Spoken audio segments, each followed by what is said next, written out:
Today I'm going to start with a motivation of really trying to move the field toward analyzing Cryo-EM as a single molecule method.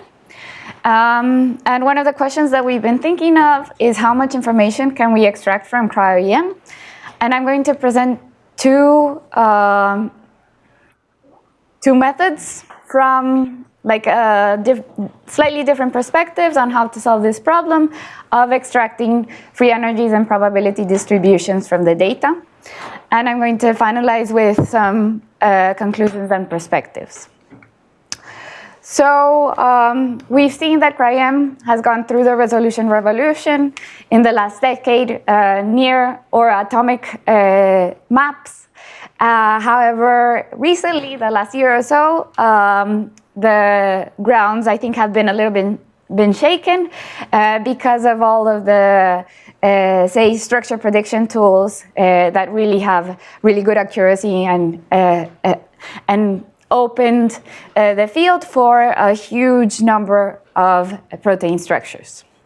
And so many people are now wondering, where is the field going? Is structural biology solved, or are there still things to do, and with Cryo-EM in particular? And so I think there's three directions that the field is going. So the first one is still building faster, even better and cheaper structural determination tools, microscopes, like the work that along the lines of Chris Russo and Richard Henderson, just like pushing Cryo-EM for a more affordable technique. Then there's a very interesting field that I'm going to talk to you about, which is conformational variability and free energies, and really trying to start thinking about the environment, the environmental conditions. How do temperature changes my distributions? How do ionic concentrations change my distribution? And basically, there's a lot of methods that need to be developed in this aspect.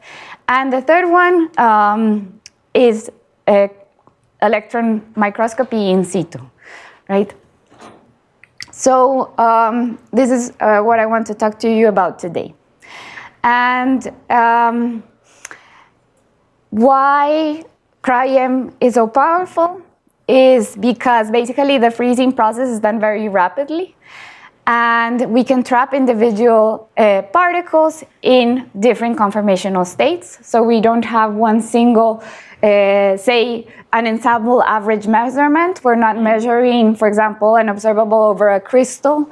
We're not observing some average scattering profile. We're really measuring individual particles.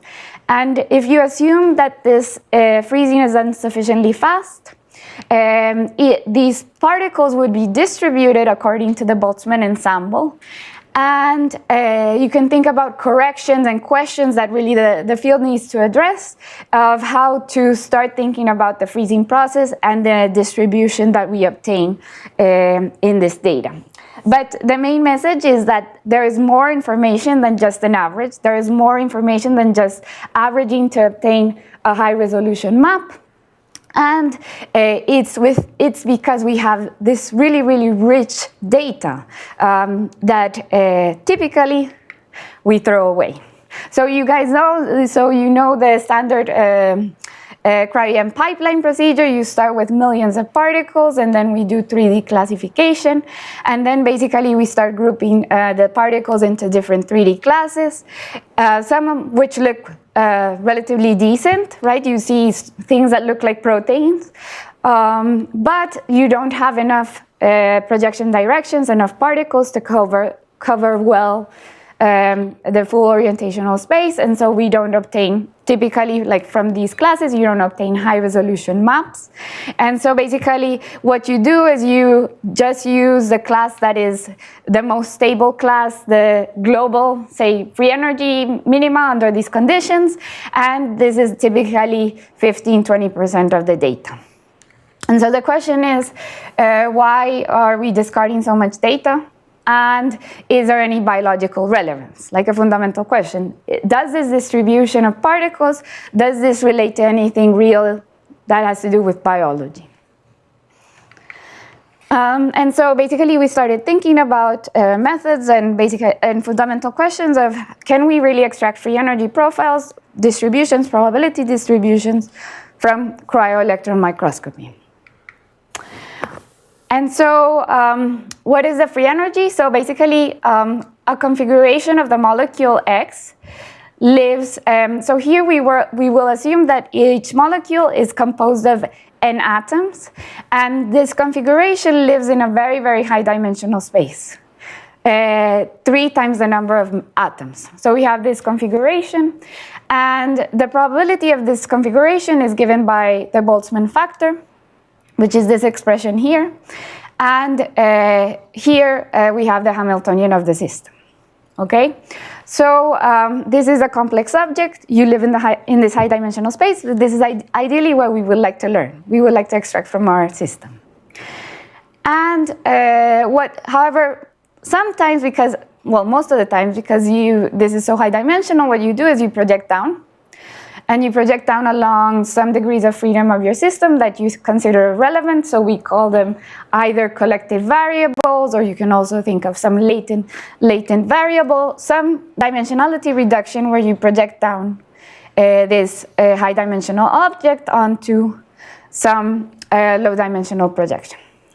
And this is our picture, the statistical mechanics picture of how biomolecules function. So basically, we have our global free energy minima, which is, you can think about this as the folded structure or the native configuration of your system. But typically, relevant biomolecules have several metastable states of your system. So you have several minima in this landscape.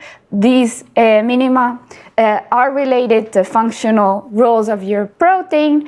And what you would like to do, ideally, is extract the information of this free energy landscape, all the metastable states, but also information about ideally transition paths between your system and ideally activation barriers. So how much energy do I need to put into my system to go from one state to the other? And this is something that is typically not used, say, in the Cryo-EM structural biology field, that everybody's just concentrated on finding this high resolution structure. Okay, so there have been several methods in the field that have been developed to analyze and extract free energies from Cryo-EM. So we have the diffusion maps and manifold embedding methods, where they study, for example, the ribosome as a Brownian nanomachine, and they could extract free energy surfaces along some low dimensional projection. And there is also, for example, the work of Holger Stark, where he extracted using, say, 3D classification techniques, the 3D maps, and then performed the PCA, and then went back and mapped the particles onto this low dimensional PCA space. And so, however, most of these methods have been only tested with raw data, and they produce these very nice plots.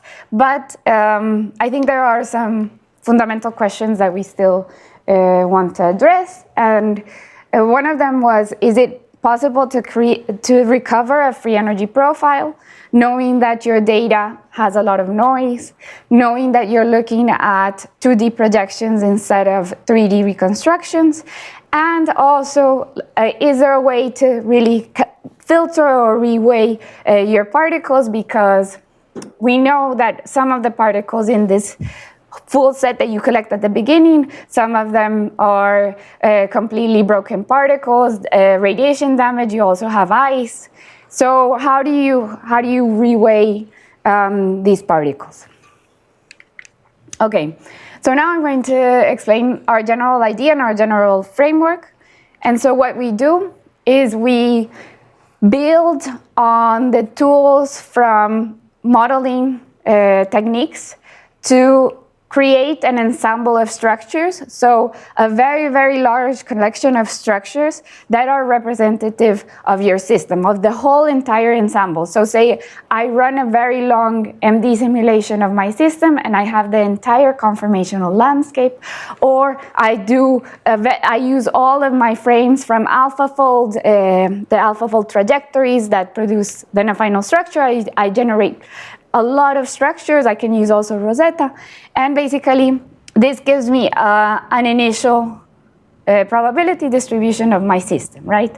And we know that this probability distribution is not great. There are problems in the force fields, there are problems in the modeling techniques, but the chemistry is typically correct, right? And so basically what we say is, okay, we have things that gives us a decent and large amount of structures. And now what we're going to do is we're going to use the Cryo-EM images in an ensemble refinement procedure to basically reweigh your ensemble, to refine your ensemble and to change your probability distribution, to change your landscape, given the information in your data, right? So basically it's the data that's going to tell me, okay, this is really the underlying free energy in your Cryo-EM particles, the underlying distributions in your Cryo-EM particles. Okay, so now this is a big picture of the full posterior modeling. And so what we have is we have our data, our collection of Cryo-EM images, and we're going to use them as individual particles. And then we have our conformations that live in this very high dimensional space. And so, as I was mentioning before, these conformations are distributed according to the Boltzmann ensemble, are distributed according to Boltzmann. And so we use Bayes' rule to define our posterior probability. So this is basically the posterior of the Hamiltonian given all of the images. Here we have our prior, and here we have our likelihood. And so the full posterior for a set of independent and identically distributed Cryo-EM particles is written by this equation. And so I have it here in the board because Jeff asked. And so basically this is a really important equation, I think, because typically when you do ensemble refinement, when you change your weights, you work with averages.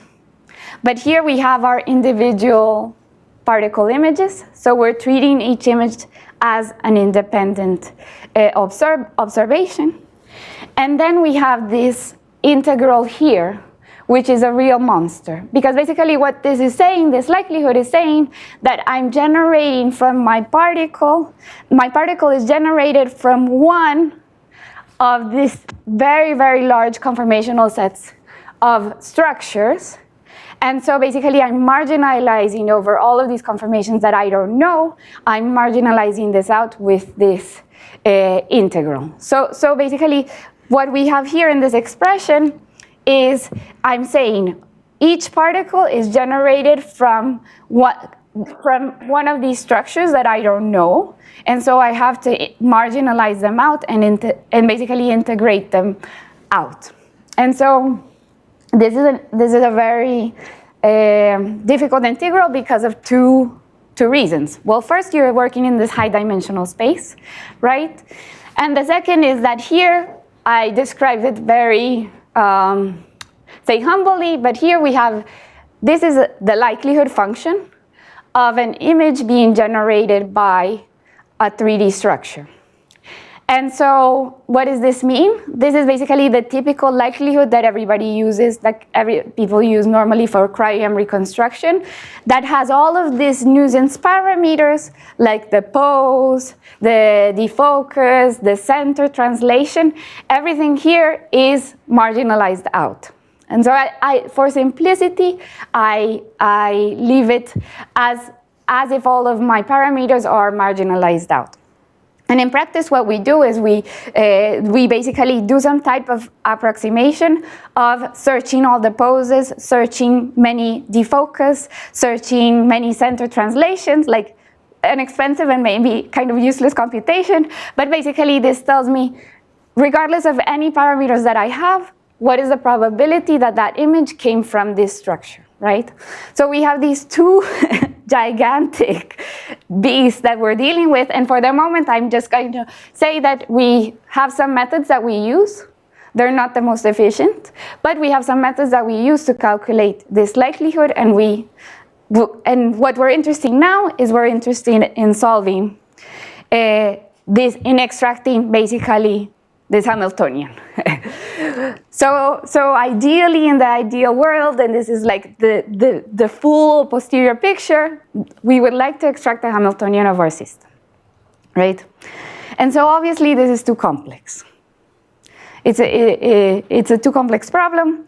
And so what I'm going to show you is now 3 cases where we're going to write this probability, this Boltzmann probability. We're going to approximate this probability to be able to kill basically this integral and have something that we can manage, that we can extract information from. And so there's going to be three different ways of basically trying to address this integral. Any questions? Yes, okay. Yes, okay. This one. This. So this is the prior on your Hamiltonian. So basically what you can think about it is my MD gives me a Hamiltonian.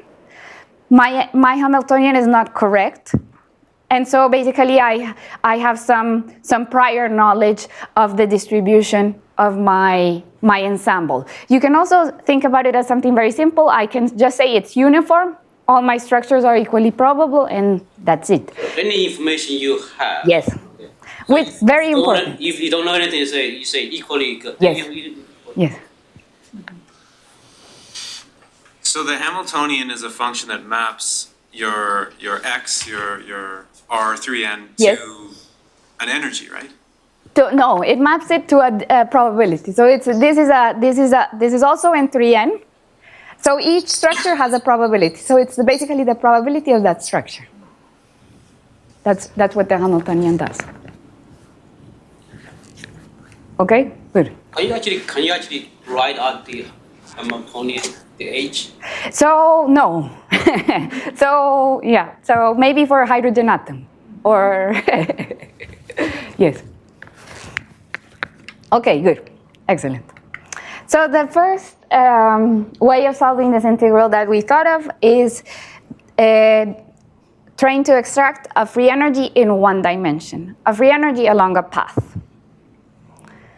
And so this was a work in collaboration with many folks at the Center for Computational Mathematics at the Flatiron Institute.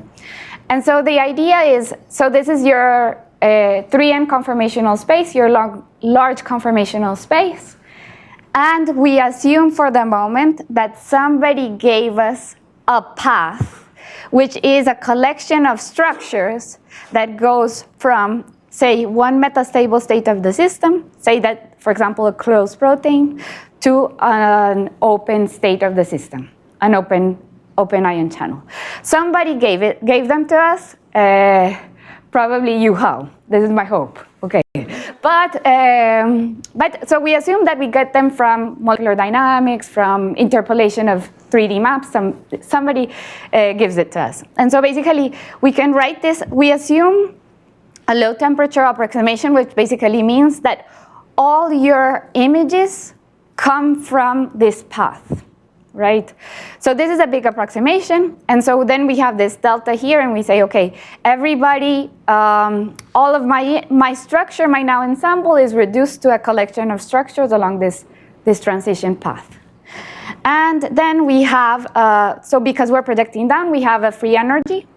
And so the question is, we use this posterior, we're going to use this posterior to find the free energy, the expected free energy, given the data, the Cryo-EM particles. Oops. Yeah, so here, so basically we have our cryo-EM particles, and we're going to plug these particles into the posterior and basically do some type of sampling to extract the optimal, the expected free energy. And so this is our expression for our posterior probability. We now have the prior just over the path.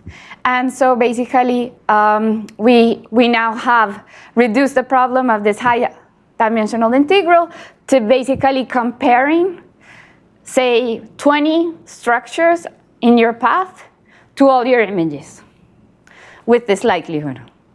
So you're comparing 20 structures with, say, I don't know, 100,000 images. And then basically, we have this expression, this analytical expression. We can sample from this posterior probability, and using, for example, Monte Carlo techniques, STAN is a statistical programming language, and we can extract the expected free energy profile.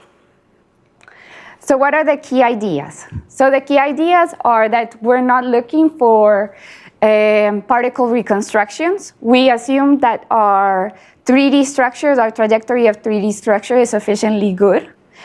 And basically, we can, if we have this true free energy, then we can do MCMC Monte Carlo samples of our posterior on instances of G, and then we get some type of free energy, and then we can calculate its mean and its uncertainty. So we can also extract an error bar with our thing.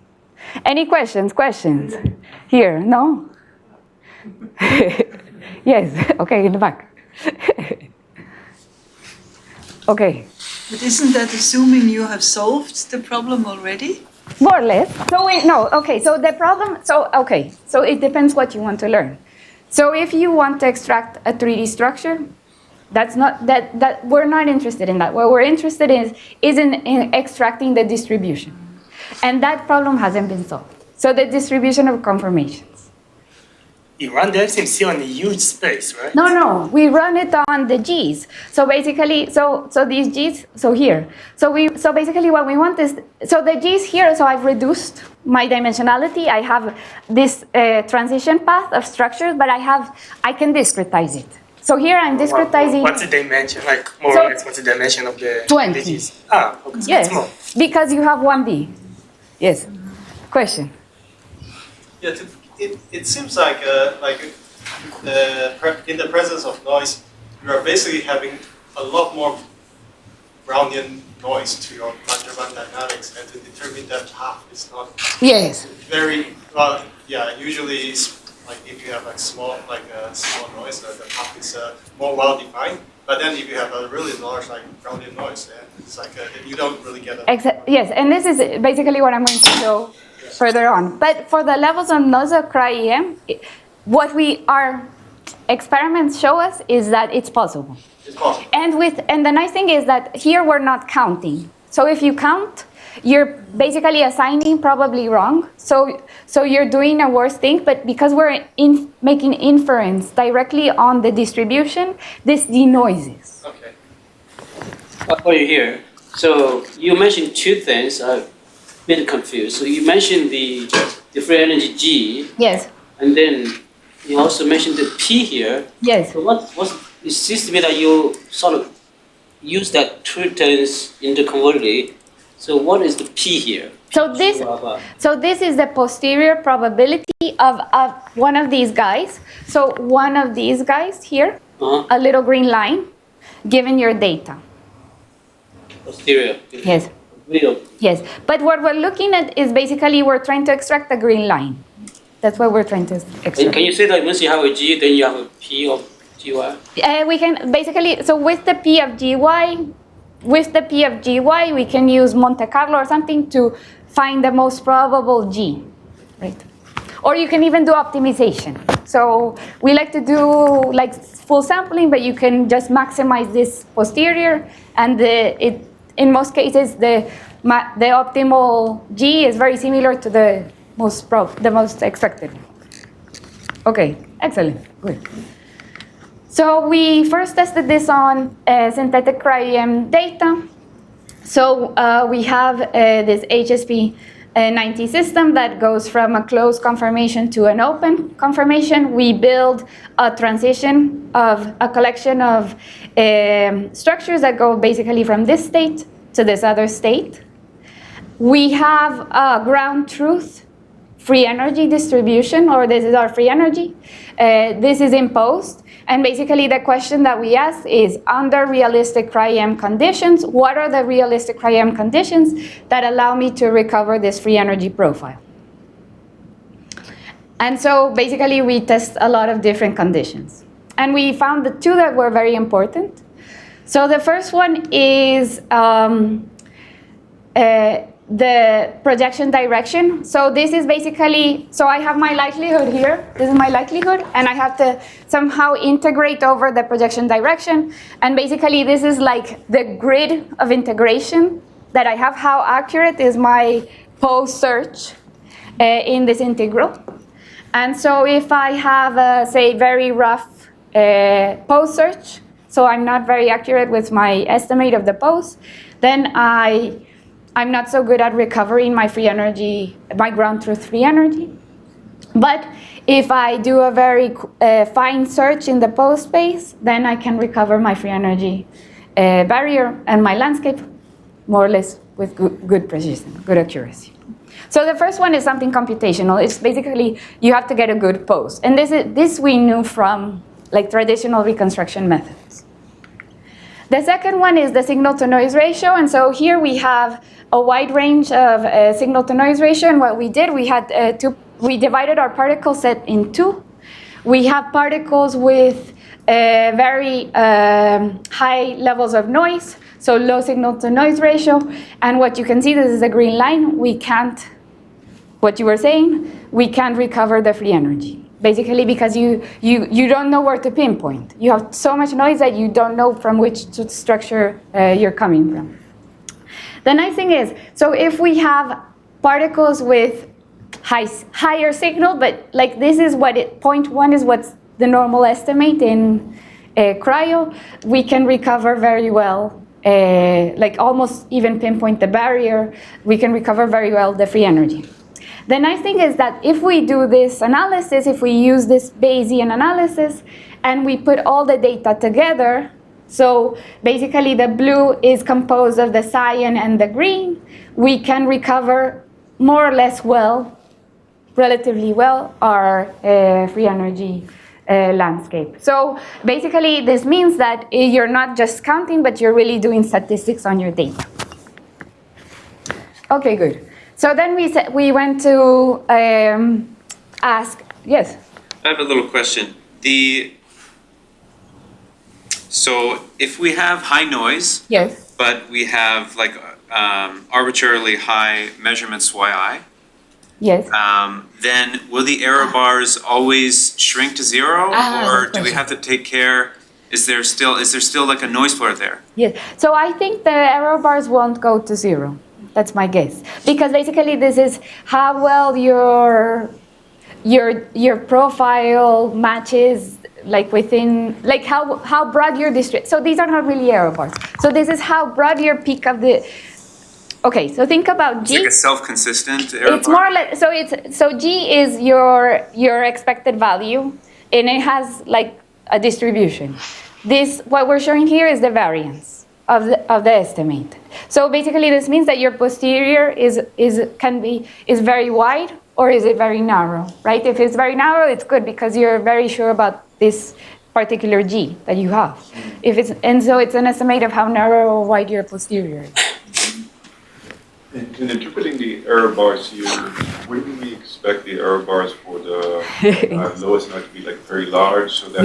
Yes. So so this is basically, so this is the error in my G estimate, but it's not like taking, so how I see it is not taking account the statistical error within, like if you do bootstrapping or something on top, I think you would get a higher error. But it's like one of those weird things of Monte Carlo. So this is, you can consider it the variance of your estimate. Okay. So then we went to test it with real data.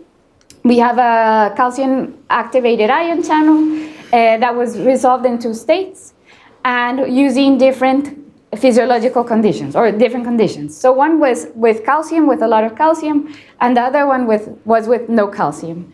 And so basically the question is, like, if we use all the particles, not those made to build a high resolution reconstruction, but all the particles, can I calculate a free energy, and can I find maybe some of this state? Because we're in some type of equilibrium, can I find some of particles of this state in the data that was used to reconstruct this structure?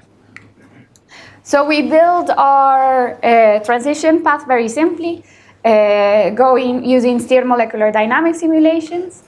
And basically we can extract a free energy profile from our data.